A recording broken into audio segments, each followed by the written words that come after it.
இன்றைய உணவு இன்றைய உணவு இன்றைய உணவு.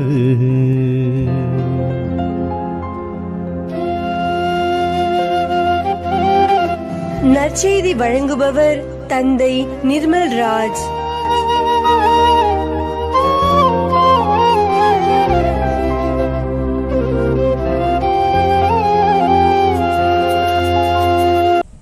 இயேசுவில் பிரியமுள்ள சகோதர சகோதரிகளே, உங்கள் அனைவருக்கும் இயேசுவின் பெயரால் வாழ்த்துக்களையும் ஜெபங்களையும் அன்போடு உரித்தாக்கிக் கொள்ளுகின்றேன். இன்றைய நற்செய்தி வாசகத்தில் ஆண்டவர் இயேசு நற்கருணையின் பிரசன்னத்தை குறித்து மக்களுக்கு சொல்லிக் கொடுத்துக் கொண்டிருக்கிறார். ஆனால் ஒரு சில சீடர்கள் இந்த நற்கருணை குறித்த பாடத்தை ஏற்றுக்கொள்வது மிக கடினம், இப்பேச்சை இன்னும் கேட்டுக்கொண்டிருக்க முடியுமா என்று தங்களுக்குள்ளாக முணுமுணுக்கிறார்கள். சீடர்களே ஒரு சிலர் முணுமுணுக்கிறார்கள். அன்பிற்குரியவர்களே, நற்செய்தியின் 2வது பகுதியில நாம் பார்க்கிறோம், ஆண்டவர் 12 சீடர்களை பார்த்தும் ஒரு கேள்வியை கேட்கிறார். நீங்களும் போய்விட நினைக்கிறீர்களா? அந்த சீடர்கள் சொல்லுகிறார்கள், ஆண்டவரே, நாங்கள் யாரிடம் போவோம்? வாழ்வு தருகிற வார்த்தைகள் உம்மிடமே உள்ளன என்று தங்களுடைய நம்பிக்கையை அறிக்கையிடுகிறார்கள். அன்பானவர்களை, நற்கருணையை மகத்துவத்தை இன்றைக்கு நாம் யோசித்து பார்க்கிற பொழுது 2 வகையான மக்களை நாம் பார்க்கிறோம். பெரும்பான்மையான மக்கள் ஆண்டவர் இயேசு சொன்னதை புரிந்து கொள்ளவில்லை. இப்பேச்சை இன்னும் கேட்டுக்கொண்டிருக்க முடியுமா என்று இயேசுவை ஏளனப்படுத்துகிறார்கள். அவர்களும் சீடர்கள் என்று நற்செய்தி நமக்கு குறிப்பிடுகிறது. அன்பானவர்களே, இன்றைக்கு பெரும்பான்மையான கத்தோலிக்க கிறிஸ்தவர்கள் நம்பிக்கையோடு திவ்ய நற்கருணையை பெற்றுக்கொண்ட அந்த மக்கள் வளர வளர வளர அந்த நற்கருணையின் மகத்துவத்தை மறந்து போகிறார்கள். நற்கருணை பிரசன்னத்திற்குரிய தகுந்த மரியாதையை செலுத்த மறந்து போகிறார்கள்.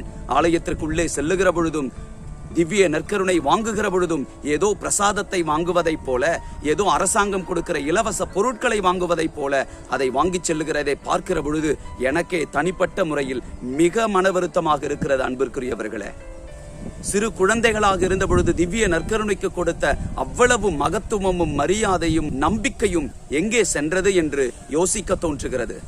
அன்பானவர்களே, ஆனால் நற்கருணையின் மீது அலாதி நம்பிக்கை வைத்திருக்கிறவர்கள் எப்பொழுதும் அதற்குரிய மரியாதையும் ஆராதனையும் கொடுக்கிறதையும் நாங்கள் பார்க்கிறோம்.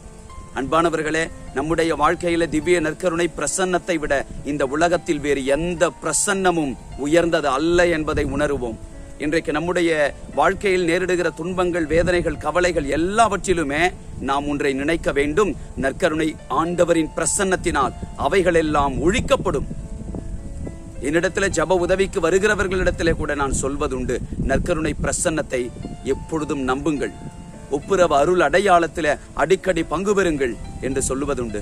அன்பானவர்களே, இந்த காணொலியின் வழியாகவும் அந்த திவ்ய நற்கருணையின் பிரசன்னத்தை முழுமையாக உணர்ந்து கொள்ள வேண்டும் என்றுதான் நான் இதை பதிவிடுகின்றேன்.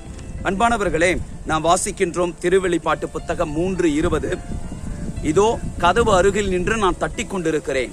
யாராவது எனது குரலை கேட்டு கதவை திறந்தால் நான் உள்ளே வருவேன், உணவருந்துவேன், அவர்களும் என்னோடு உணவருந்துவார்கள் என்று ஆண்டவர் குறிப்பிடுகிறார். இதனுடைய பொருள் என்ன? ஆண்டவர் இன்றைக்கும் நம்முடைய உள்ள கதவை தட்டி கொண்டிருக்கிறார். நற்கருணை ஆண்டவர் தட்டி கொண்டிருக்கிறார். ஆண்டவர் யாரையும் காம்ப்ரமைஸ் செய்பவர் அல்ல. எனவேதான் நற்செய்தியில நாம பார்க்கிறோம், எத்தனையோ பேர் இயேசுவை விட்டு பிரிந்து சென்றார்கள். அன்று முதல் அவரோடு ஒன்றாக நடந்ததை அவர்கள் தவிர்த்தார்கள், உணவு உண்டதை தவிர்த்தார்கள், அவரை விட்டு பிரிந்து போனார்கள். பெரும்பான்மையானவர்கள் பிரிந்து போனார்கள். ஆனால் அதற்காக ஆண்டவர் வருத்தப்படவில்லை. ஒரு உண்மையை குறித்து ஆணித்தரமாக மக்களுக்கு சொல்ல வேண்டும் என்றால் இன்றைக்கு நம்முடைய வாழ்க்கையிலும் பலரும் பிரிந்து போவார்கள். கத்தோலிக்க திருச்சபையிலிருந்து நற்கருணையை மறுதலித்து விட்டு பிரிந்து சென்றவர்களைப் போல. அன்பானவர்களே, ஆனால் நாம் அப்படி இருக்கக்கூடாது. நற்கருணை மீது நம்பிக்கை வைப்போம்.